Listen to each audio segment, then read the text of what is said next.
Queen Elizabeth II died aged 96, Buckingham Palace announced in a statement on Thursday. Her son Charles, the longest-serving heir apparent in royal history, has succeeded his mother to the throne. The former Prince of Wales met the Prime Minister Liz Truss and addressed the nation in a broadcast before being proclaimed King Charles III. The new king has long been reported to favour a modernised, or so-called slimmed-down monarchy containing fewer key royals. Charles is understood to want a smaller core royal unit centred around his wife Camilla, Prince William, and Kate, Duchess of Cornwall and Cambridge, Princess Anne, Prince Edward and his wife Sophie, Countess of Wessex. However, as Charles gears up to travel around Britain and the Commonwealth as the new sovereign, a constitutional expert has picked apart the slimmed-down monarchy idea.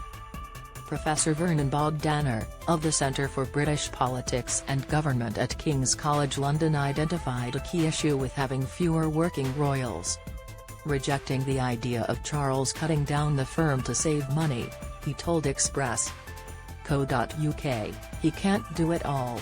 Professor Bogdanor claimed that the king would not be successful in downsizing the royal family due to political apathy among the British public, arguing that distrust in politicians has left a void that only the royal family is able to fill.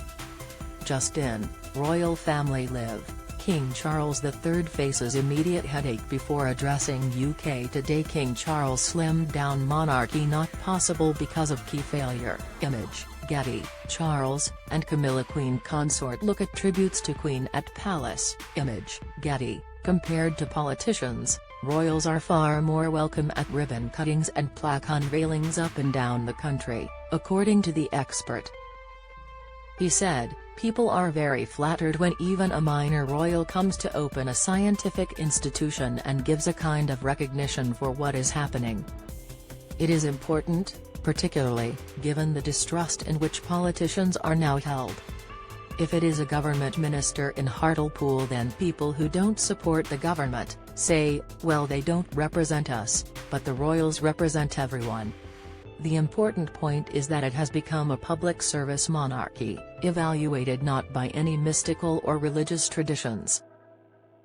Royal family, Charles favours tighter royal unit. Image, Getty. Trending in 1953, about a third of the public thought the Queen had been chosen by God, and the Archbishop of Canterbury said that after the coronation, the country was very near to heaven. He added, "I don't think people think that anymore. The public judge by whether the monarchy actually continues to public service."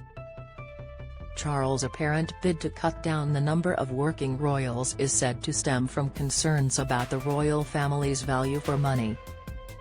But Professor Bogdanor insisted that minor royals who could face the chop under Charles still have important roles to play. He said, "The problem is that when people build, say a new town hall in Wigan, or a new library in Hartlepool, they would like a member of the royal family to open it." Don't miss Queen's first photo to the last, a life of duty in pictures. Pictures. Charles becomes King Charles III, he could have chosen other name. Royal. What happens to stamps, banknotes and coins? Insight, mourner, pays tribute to Queen at Palace. Image, Getty. A politician isn't the same, having a minister for education, it is not quite the same as having a royal.